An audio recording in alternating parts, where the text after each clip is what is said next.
Bueno, lo que vamos a tratar de hablar hoy un poco es qué es lo que sabemos, el tema que me dieron es qué sabemos de sincronización cardíaca, ¿no? Sabemos de sincronía eléctrica. La verdad que sabemos poco o casi nada. Sabemos poco o casi nada porque hemos hecho un abordaje incorrecto, hemos equivocado el abordaje de lo que es la desincronía eléctrica.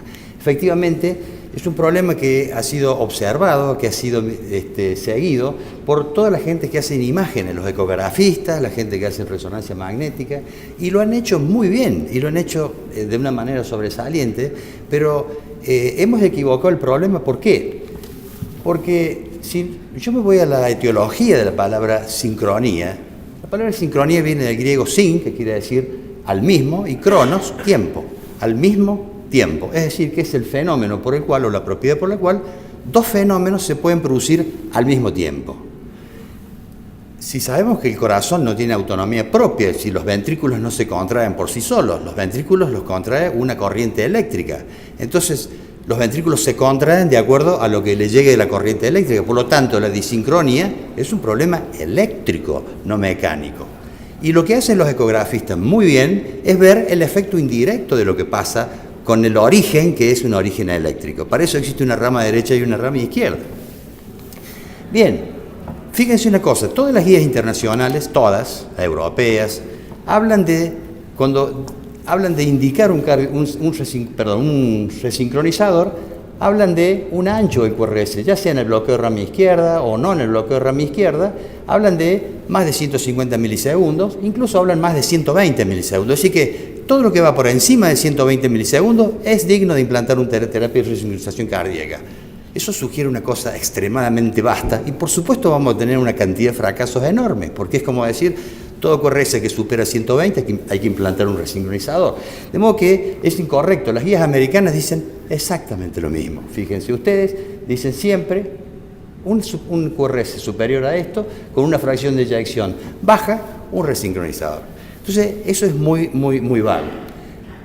Bien, y fíjense que a pesar de que son guías para corregir la disincronía cardíaca, en ninguna guía se menciona la palabra disincronía o sincronía. Hablan de ancho de QRS y hablan de fracción de eyección. Y otra cosa más, ni siquiera exigen que el ancho de QRS se modifique después de la terapia de sincronización. A nadie le importa. Una vez que le das indicación, le pones el sincronizador, se acabó el problema.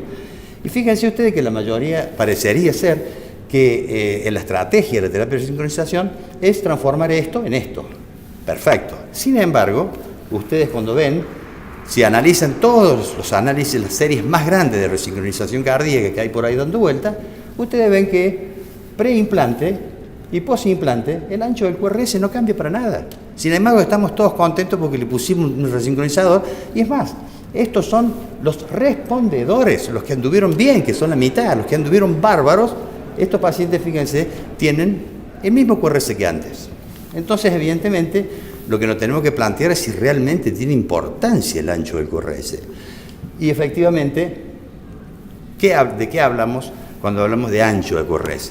Cuando hablamos de ancho de QRS, hablamos que es la distancia que existe desde que empieza la activación primera en el septum interventricular derecho hasta que se activa la pared lateral del ventrículo izquierdo, es decir, la parte más distal. Y efectivamente, acá hay una gran distancia. Si nosotros lo comparamos con un paciente normal que no tiene bloqueo de rama izquierda, ustedes pueden ver que la distancia evidentemente es mucho más importante. ¿Qué produce esto?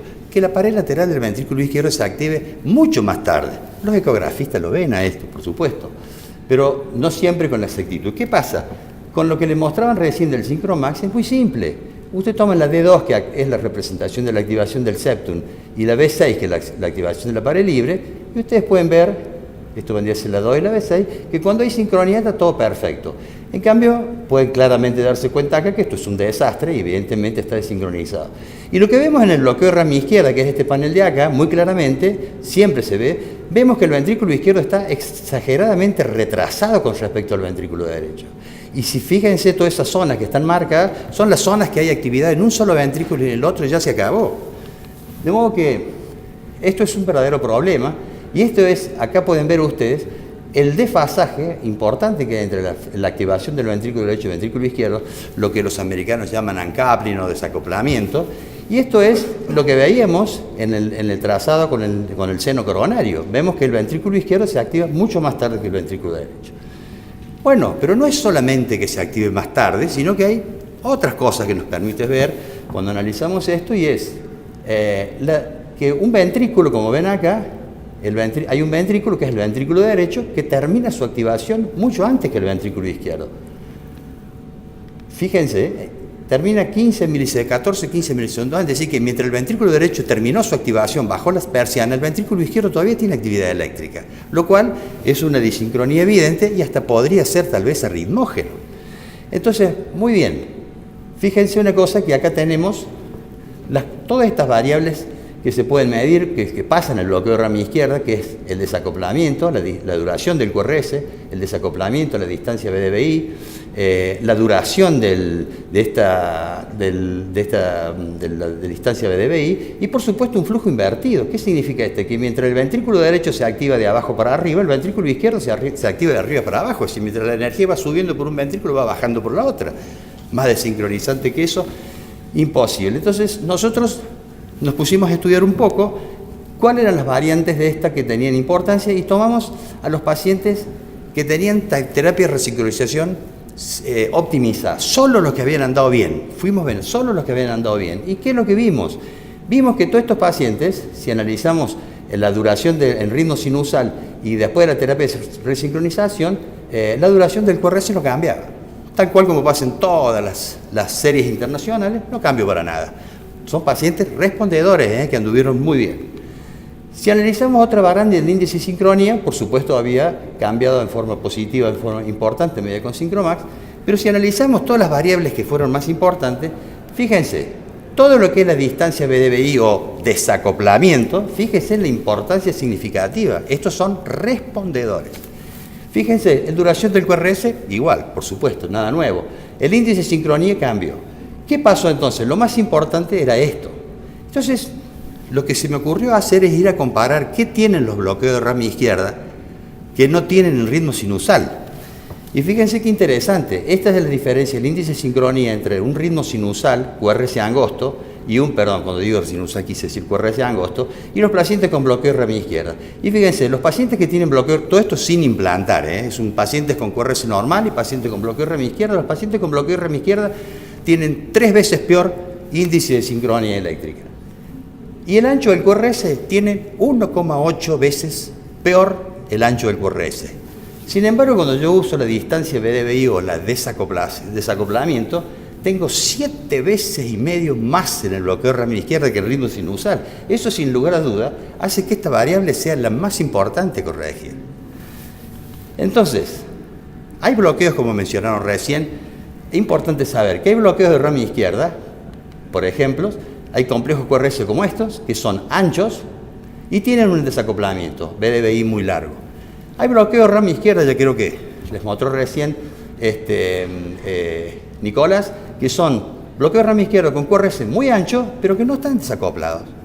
Y hay QRS totalmente angostos, como pasa acá, que es un QRS muy angosto, 95 milisegundos, pero que tiene una distancia BDBI importante, se está totalmente desacoplado, el ventrículo izquierdo empieza mucho más tarde. Y este paciente está muy desincronizado, y el electrocardiograma ni nos damos cuenta. Entonces, fíjense qué curioso, ¿no? Si hacemos números, vemos que la distancia entre el desacoplamiento o la distancia BDBI en el bloqueo de rama izquierda acontece en el 43% de los pacientes. Curiosamente, el 43% de los pacientes es la cifra que todas las series tienen como respondedores espectaculares. Y después llegan al 50 o al 60% modificando la conducción AB, dándole más medicamentos. Pero esta es la distancia BDBI. Quiere decir que lo que estamos beneficiando con la terapia de resincronización cardíaca son estos pacientes, los que tienen un QRS desacoplado. Bueno, entonces se me pone a pensar, ¿tendrá algo que ver el ancho del QRS con la distancia BDBI? Cosa que yo diga, cuanto más ancho es el QRS, peor debe ser el desacoplamiento. Y efectivamente lo que podemos ver es que no es así. Acá pueden ver ustedes que todos los pacientes que tienen una distancia BDBI muy importante, es decir, un desacoplamiento muy importante, el ancho del QRS es muy parecido a los que no tienen nada de desacoplamiento. Una vez más, el ancho del QRS parece no servir demasiado. Entonces, el ancho del QRS no sirve para esto demasiado. Y no sirve demasiado porque, fíjense, yo he tenido la suerte de agarrar a algunos pacientes en la evolución del bloqueo de rama izquierda. Es decir, estos pacientes tenían acá un estudio de Syncromax, por ejemplo, en el año 2015, tenían un QRS perfecto. Y estos pacientes terminaron yendo al implante del marcapaso por un bloqueo de rama izquierda, y fíjense, 2 años después, ya empieza a tener un pequeño bloqueito de rama izquierda, que no es muy importante porque el ancho del QRS no da para mucho, fíjense, apenas el ancho del QRS no da para mucho, fíjense que apenas 130, no es muy ancho el QRS, pero ya fíjense cómo existe evidentemente que el ventrículo izquierdo está retrasado con el ventrículo derecho, es decir, que ya hay un índice. Entonces, yo digo, si el ancho del QRS no predice el retardo de activación, en la activación del ventrículo izquierdo, si solo la mitad de los bloqueos de rama izquierda tienen este retardo, este desacoplamiento, siempre que usemos como guía el ancho del QRS, siempre vamos a tener los mismos resultados. Siempre vamos a tener los mismos resultados, es decir, el 50% de éxito. Y esto no es que lo haya visto yo.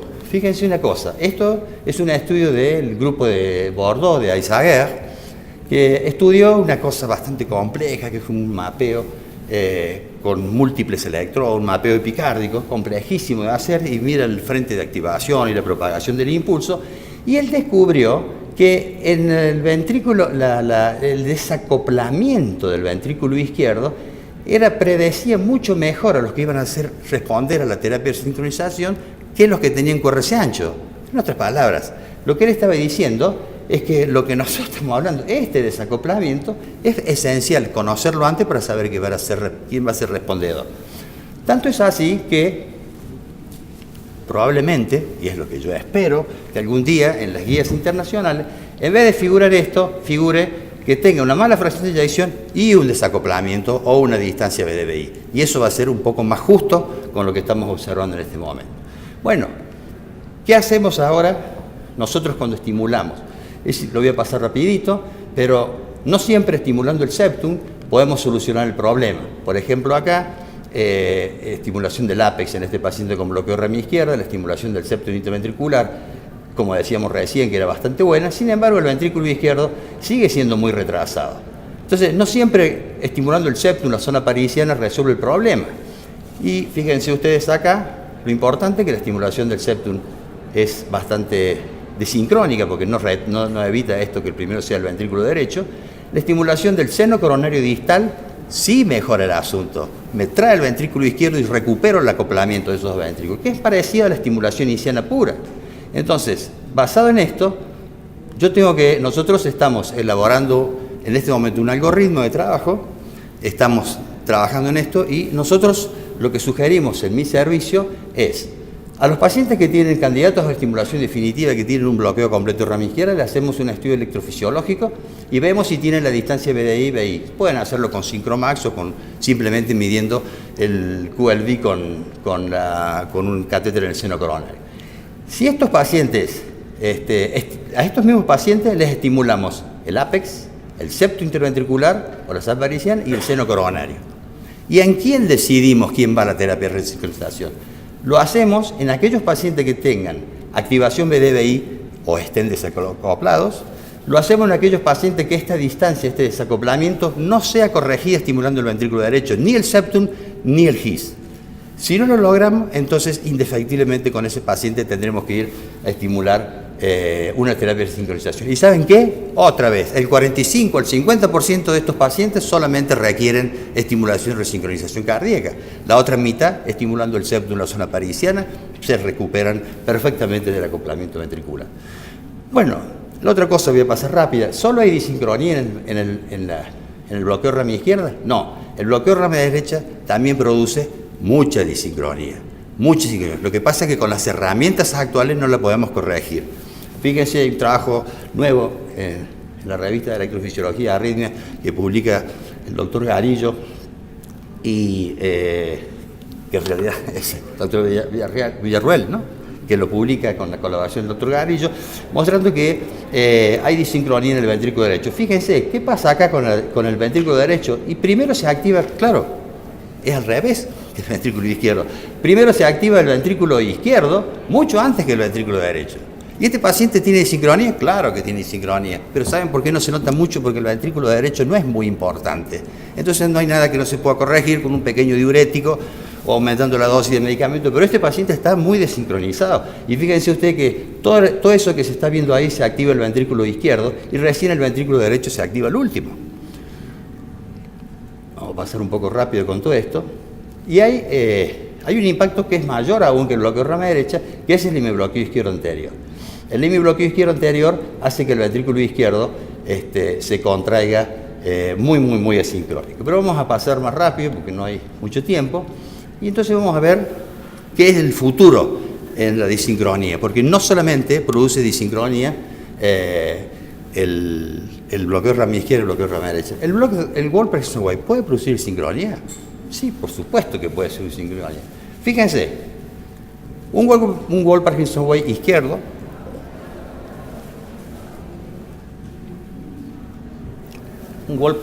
izquierdo, ¿qué vemos? En el Wolff-Parkinson primero se activa el ventrículo izquierdo y después se activa el ventrículo derecho. Está disincrónico, levemente disincrónico. Y acá tenemos un Wolff derecho, que son los peores, los posteriores. Fíjense, el ventrículo izquierdo está muy retrasado, porque el ventrículo no está retrasado, el ventrículo izquierdo está muy adelantado, el ventrículo derecho está muy adelantado por la vía accesoria, y entonces hace que haya una gran disincronía. Y este paciente, ¿por qué no tiene insuficiencia cardíaca? ¿O por qué no tiene síntomas? No tiene síntomas con esa disincronía por dos cosas. Primero, que nació con eso. Y como los bloqueos de completo, cuando no hacen, se adaptan, se adecuan a eso y se acostumbran a vivir así. Y en segundo lugar, porque cuando hacen actividad física, el PR se acorta, mejora la conducción nodal por la descarga adrenérgica, y entonces justo donde más lo necesita, que es en el ejercicio, la preexcitación disminuye y la sincronía disminuye también. Entonces, eso es por lo cual estos pacientes. Y fíjense, en el Wolff, una vez que los ablacionamos, este es el Wolff que veíamos recién, una vez que los ablacionamos, recuperan la activación normalmente. Esto es preablación y posablación.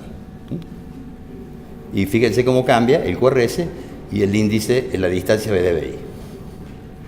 Bueno, hay en otros QRS angostos también ya lo mostraron. Una cosa que le quería mostrar es la miocardiopatía hipertrófica, que con un QRS bien angosto como este, que es un chico de 7 años, fíjese la enorme disincronía que tiene. Yo no sé si el eco lo podrá ver, probablemente, pero fíjense que nosotros con este sistema podemos ver la enorme disincronía que hay, puede llegar a la insuficiencia cardíaca, y estamos pensando, y esto no es una miocardiopatía obstructiva, es una miocardiopatía simétrica al ventrículo izquierdo. Bueno, ¿cuál es el futuro que tenemos en ver esto de la sincronía? Una son ideas que se nos están ocurriendo, las extrasístoles ventriculares desincronizantes, las taquicardias ventriculares desincronizantes y los resabios de conducción en el KEN. Ustedes, cuando hay pacientes que tienen extrasístoles ventriculares que están perfectamente asintomáticos, todos saben los chagásicos, hay chagásicos que viven 40 años bigeminados y juegan al fútbol 4 veces por semana. Y hay otro paciente que tienen 3.000 extrasístoles por semana, o por día, perdón, y están totalmente los lleva a la insuficiencia cardíaca. Entonces, una de las cosas que estamos estudiando es, fíjense, la extrasístole ventricular puede desincronizar enormemente un corazón. Entonces, ¿qué es lo que pasa? Si fíjense que la morfología de esto coincide con la extrasístole, y el ritmo sinusal tiene un bloqueo de rama izquierda que ya es disincrónico, pero todas las extrasístoles lo desincronizan a un mes. Entonces, si yo tengo extrasístole sincronizada o síncrona, probablemente ese tipo la va a tolerar mejor y no lo va a desacoplar tanto. Y lo mismo puede pasar con las taquicardias ventriculares. Hay taquicardias ventriculares que están lentas en corazones relativamente sanos y que son muy mal toleradas, y a la inversa. Y fíjense, esto lo observamos medio por casualidad, pero vemos que hay taquicardias ventriculares que son impresionantes, sin embargo son bien toleradas porque el QRS es perfectamente concordante, está totalmente sincronizada. Entonces, la otra cosa que podríamos ver es si el sincromas nos puede ayudar, por ejemplo, para alguna utilidad para el éxito primario en la ablación del Wolff. Miren, hemos ablacionado un Wolff, este es el paciente, tiene una disincronía, obviamente, pueden verlo acá, que el ventrículo izquierdo se activa antes que el ventrículo derecho. Y yo, después de ablacionarlo, posablación, fíjense una cosa, QRS angosto y sigue desincronizado, sigue exactamente igual que antes. ¿Por qué? Porque hemos ablacionado gran parte del Work Progression Wide no se hace evidente en la electrosuperficie, pero algo debe haber quedado porque sigue el ventrículo izquierdo activándose antes. Entonces, si bien no lo vemos en la electrosuperficie, en el intracavitario puede verse que sigue activado el ventrículo izquierdo. Bueno, y para terminar, digamos que hay muchas variables involucradas en la disincronía intraventricular. La duración del QRS parece no tener ninguna importancia. La terapia de resincronización efectiva en respondedores no modifica la duración del QRS. La variable de distancia BDBI o desacoplamiento parecería ser lo más importante a tener en cuenta, pues su corrección es lo único que hace desaparecer la insuficiencia cardíaca y mejora la parte clínica. No solo el bloqueo rama izquierda produce disincronía eléctrica, que hay muchos disturbios de conducción que producen disincronía, el bloqueo rama derecha, el hemibloqueo izquierdo anterior, el QRS normal, aunque el electrocardiograma y la clínica no sean evidentes. Es más, tampoco buscamos la clínica porque si no tiene un bloqueo rama izquierda no le buscamos nada. Total, lo único que desincroniza es el bloqueo rama izquierda. Todos estos trastornos pueden ser corregidos eligiendo racionalmente el lugar donde estimular y una herramienta adecuada. No lo podemos corregir todo con la terapia que está estimulando el seno coronario. Eso podemos corregir el 50% de la disincronía. El resto no lo podemos corregir. Y siempre que nuestra única herramienta en la terapia de resincronización cardíaca sea el ancho del QRS y la fracción de eyección, no esperemos tener mejor resultado que el 50%, obviamente. Bueno, muchas gracias.